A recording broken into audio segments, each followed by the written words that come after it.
Beneath our feet, a silent world thrives. A world of clandestine passages, hidden routes, and audacious gambles.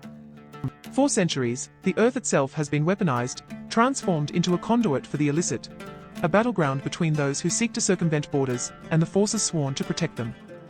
The allure of bypassing established systems, of transporting goods and people undetected, has driven individuals and organizations to extraordinary lengths. They have burrowed deep, carved intricate networks, and engineered sophisticated systems, all in pursuit of profit, power, or perhaps even survival. This is the story of smuggling tunnels, a subterranean theater of ingenuity, risk, and relentless pursuit. One of the most prolific examples of this underground enterprise lies along the border between Mexico and the United States.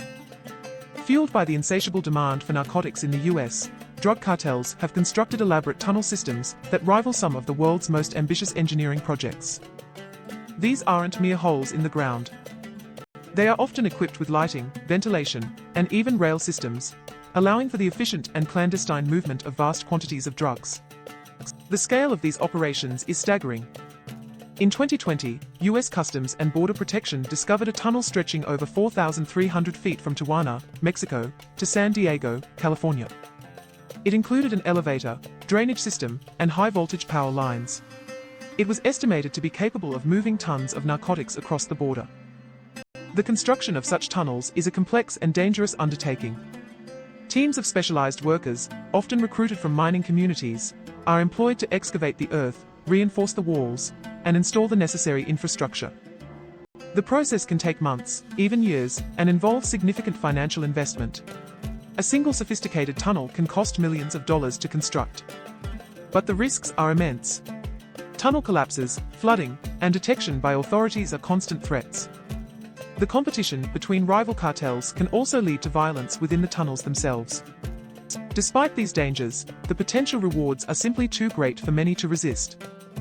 The US market for illegal drugs is estimated to be worth tens of billions of dollars annually, making the investment in tunnel construction a worthwhile gamble for those willing to take the risk. How do authorities combat this subterranean threat? The methods used to detect these tunnels are constantly evolving. Initially, authorities relied on visual inspections, seismic sensors, and the occasional informant. However, as tunnels became more sophisticated, so too did the detection technologies. Ground-penetrating radar (GPR) is now widely used to identify anomalies in the earth that could indicate the presence of a tunnel. This technology sends radio waves into the ground and analyzes the reflected signals to create an image of the subsurface. Another technique involves the use of specially trained dogs that can detect the scent of drugs or explosives emanating from a tunnel. These dogs are highly sensitive and can often pinpoint the location of a tunnel entrance even when it is well hidden. In addition, authorities are increasingly relying on intelligence gathering and data analysis to identify potential tunnel construction sites. By tracking suspicious financial transactions, monitoring communications, and analyzing patterns of activity, they can often identify individuals and organizations involved in tunnel construction. The cat-and-mouse game between smugglers and authorities is a never-ending cycle of innovation and counter-innovation. As detection technologies improve, smugglers develop new techniques to conceal their tunnels. This includes using sophisticated camouflage, disguising tunnel entrances as legitimate businesses, and employing advanced engineering techniques to minimize the risk of detection. The situation in Gaza presents a different, yet equally compelling, case study in the use of smuggling tunnels. Blockaded by Israel and Egypt, the Gaza Strip has become heavily reliant on tunnels to import essential goods and materials. These tunnels, which run under the border with Egypt, have been used to smuggle everything from food and medicine to weapons and building materials. The construction of these tunnels is often carried out by Hamas, the militant group that controls Gaza. The tunnels are typically dug by hand, using rudimentary tools and techniques. The conditions inside the tunnels are often harsh, with poor ventilation, high humidity, and the constant risk of collapse. Despite the dangers, thousands of Palestinians have worked in these tunnels, earning a meager living by transporting goods across the border. The tunnels have become a vital lifeline for the people of Gaza, providing access to essential supplies that would otherwise be unavailable. However, the tunnels have also been used to smuggle weapons and explosives into Gaza, which has fueled the conflict between Hamas and Israel. Israel has repeatedly targeted these tunnels with airstrikes and ground operations, leading to numerous casualties. The use of tunnels in Gaza has raised complex ethical and legal questions. While some argue that the tunnels are a legitimate means of survival for the people of Gaza, others contend that they are being used to support terrorism and undermine regional security. The detection of tunnels in Gaza is a challenging task. The tunnels are often located in densely populated areas, making it difficult to use conventional detection technologies without causing collateral damage. Israel has developed a range of techniques to detect and destroy these tunnels, including the use of seismic sensors, ground-penetrating radar, and specialized drilling equipment. One of the most innovative approaches involves the injection of a liquid sealant into the ground, which then hardens and collapses the tunnel. This technique is designed to minimize the risk of explosions and collateral damage. The situation in Gaza highlights the complex interplay between security, humanitarian concerns, and the use of underground infrastructure.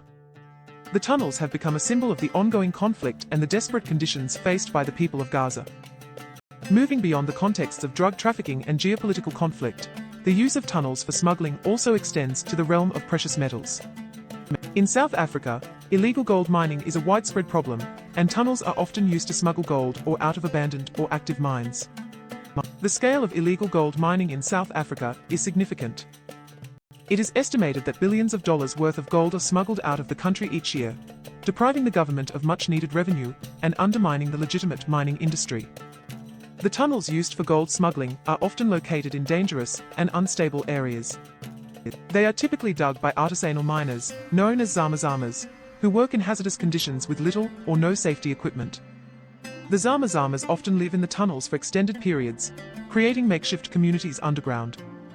They face numerous risks, including tunnel collapses, explosions, and violence from rival gangs. The gold ore extracted from the mines is smuggled out of the country through a network of intermediaries and corrupt officials. It is then often melted down and sold on the black market, making it difficult to trace its origin. The South African government has struggled to combat illegal gold mining and smuggling. The problem is deeply entrenched and involves a complex web of criminal networks, corrupt officials, and desperate individuals. One of the challenges is the vastness of the mining areas and the difficulty of policing them effectively. The zama-zamas are often highly mobile and can quickly disappear into the underground network. The government has implemented a range of measures to combat illegal gold mining, including increased patrols, stricter regulations, and efforts to rehabilitate abandoned mines. However, the problem persists, and illegal gold mining continues to be a significant drain on the South African economy.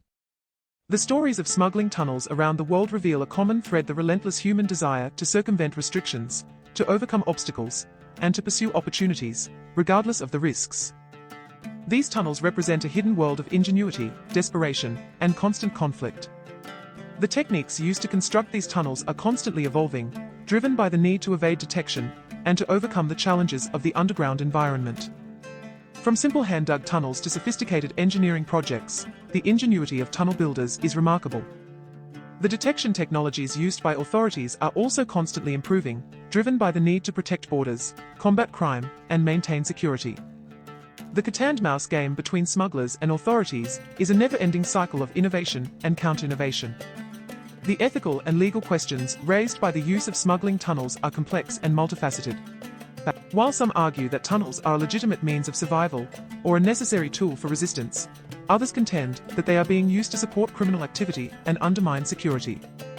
Ultimately, the story of smuggling tunnels is a reflection of the complex and often contradictory forces that shape our world. It is a story of human ingenuity, desperation, and the constant struggle between those who seek to control and those who seek to circumvent. It is a story that continues to unfold beneath our feet, in the shadows, and in the hidden corners of the earth. The earth holds many secrets, but the drive to uncover them and to use them is what truly shapes our world. If you are fascinated by the unseen forces that mold our societies, subscribe to our channel and delve deeper into the hidden narratives that define our existence.